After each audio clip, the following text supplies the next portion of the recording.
Good morning, folks. Today we are heading to the lovely town of Turkey Creek. Hope you come along for the ride.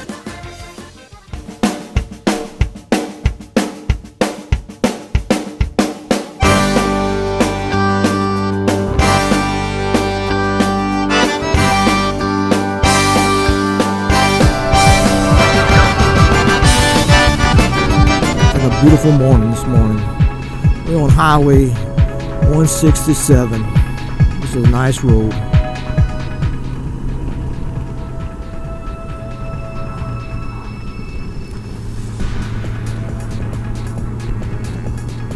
And today's temperature is beautiful, beautiful day. Nice houses.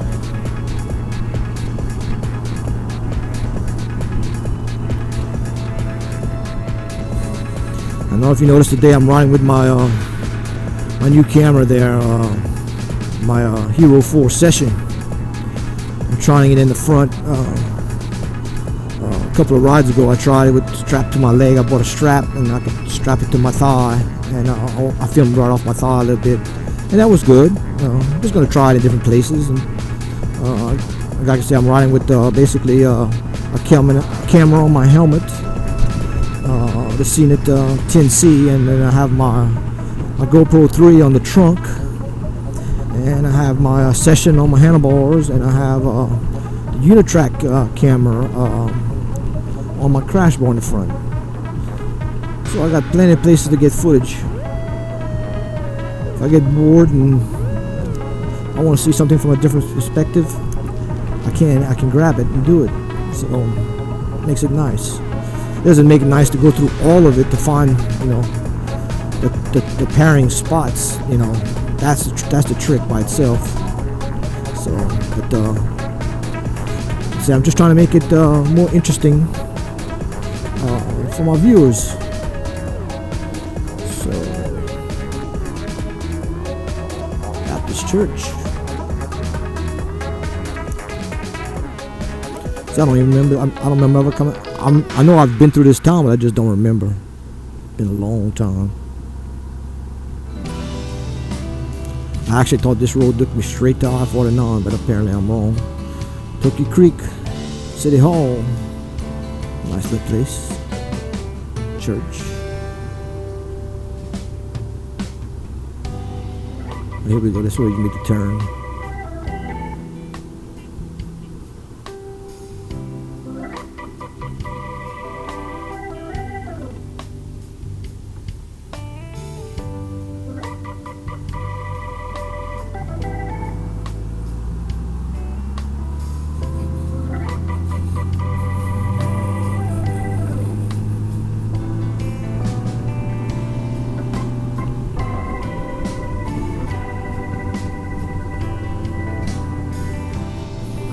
When I was younger, I'd say in about 76, 77, I used to ride, we used to come up here, we started riding Forest Hills in 79. But before that, before Forest Hills came along, we'd ride Turkey Creek, and it was basically like it wasn't a motocross, it was like an enduro track. But basically you went up and down these hills, and they were, not jump hills. You ride up for a good ways and you come straight down, and basically at the bottom of each valley, of each little hill, you had nothing like a creek, and from four-wheelers and dirt bikes going through it. I mean, it was basically when you got into it, you was hoping you come out the other end. Then by the time you come out the little creek, some of them were wide, some of them were narrow, but majority of them were wide. And when you come out of them, it wasn't deep that you'd sink the whole bike, but if there were some sections that people had got stuck and made some nice big holes. And you had to make sure you kind of memorize where those holes were and not go into them, because you could have bike trouble once the exhaust gets underneath the water. And then we had problems with the engine, so we tried to avoid that. But when you come out of it, if you made it across the stream, you basically had to go uphill. Well, everything in your bike is wet. The dirt going up, it's like a red dirt, was slick. And so you kept your bike wide open and you just slipping and sliding, trying to climb that hill. And when you get to the top, you go back down, right down to another creek. And it was like 22 miles of going and 22 miles coming back. And that was your ride. And it was coming back on the same trail. It was wide now. It was like a wire line.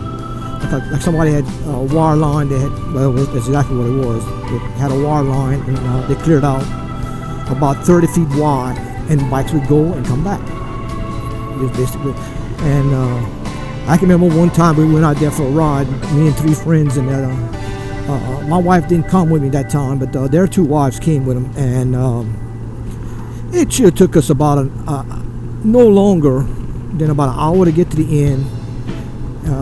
At the most, most of us could do it on a nice day. You could do it in 30 minutes to get there, and 30 minutes to come back. And well, we left. We got on the trail about 12 o'clock noon, and about 7 or 8 o'clock that night, those girls were worried about us because they didn't know where we were at, and we were just trying to make it back. And we were fighting the mud, and one of the guys jumped off this little edge, and he launched the bike, and it landed right into one of those holes, and he sunk the complete bike underwater. Well, it no longer ran and no longer started, and so basically, and he didn't want to leave the bike up against a tree or nothing like that, and we come back later on the next day when it was the sun was out, because I'm telling you, when I say it was dark, it was so dark you couldn't see your hand in front of your face, and we're in the woods. We don't know what kind of creatures they had out there. So we were kind of a little scared about that, and at the same time, trying to get his bike back.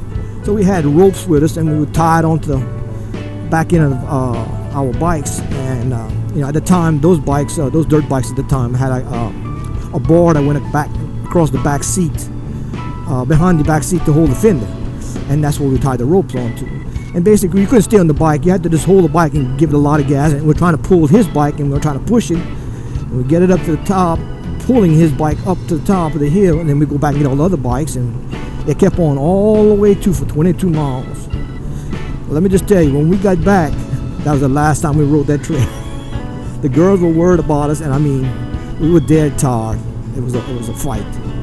When we were young, we were a lot stronger, but we had used everything we had, all of us.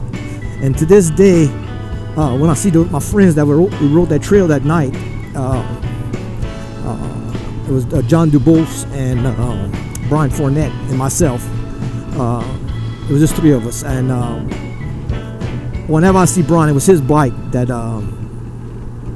he's the one who crashed his bike in one of those holes and messed up his bike. He still has his bike to this day, and we both up in age now, and I think he's a little older than me. I think I'm 55, he's 57. But he says, I'll never forget that till the day I die. He said that was an adventure. So it was some good times. So, but to do that today, no. You could just leave me out there, I'd probably die, have a heart attack or something like that. That was a hard time, but it was something we'll never forget. Something how we create all these memories. The same thing with all my music and everything. I tell these guys, I said, we do these gigs, we make this money, and I said we need to have the best time we can, because I said, I tell you what, the money spent fast. You forget about that money fast. But the time you had together, the good times especially, you don't want to forget them. I mean, you're creating memories, so we got to hang on to them. That's all we got. We got to hang on to them. So hopefully pass them down to our kids and stuff, and say what daddy's hobbies were or whatever. You can do that and say that daddy always rode motorcycles and played music. I've been doing it since I'm 8, and I'm right now, and I'm still doing it. Still love to do both of them. So I don't think that's going to change. I really don't. So unless I get sick or something like that, thank God I got my help. So.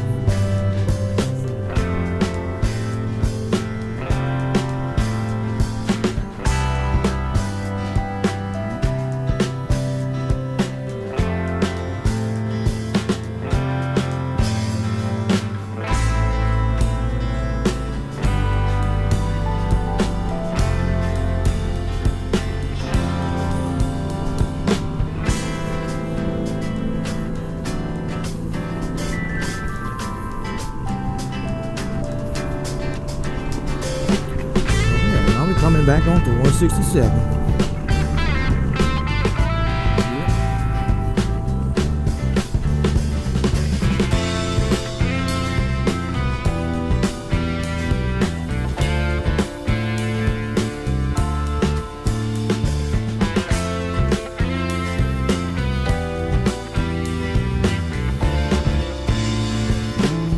Sun is coming off you.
Pretty truck coming in. Nice.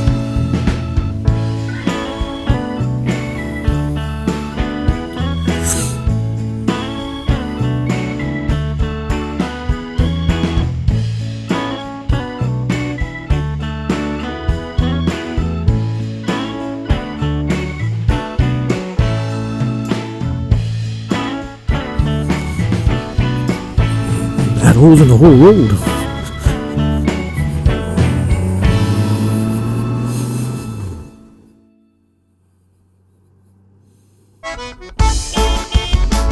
Oh, look at taking that Jeep.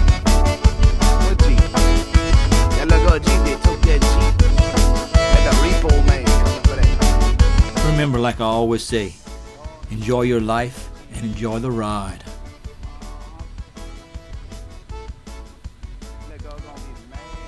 This is Skim, Cajun Goldwing rider, signing out. Please like and subscribe and share this video with your friends and try to get them to join this channel and help me out to make it grow. Thanks again. God bless.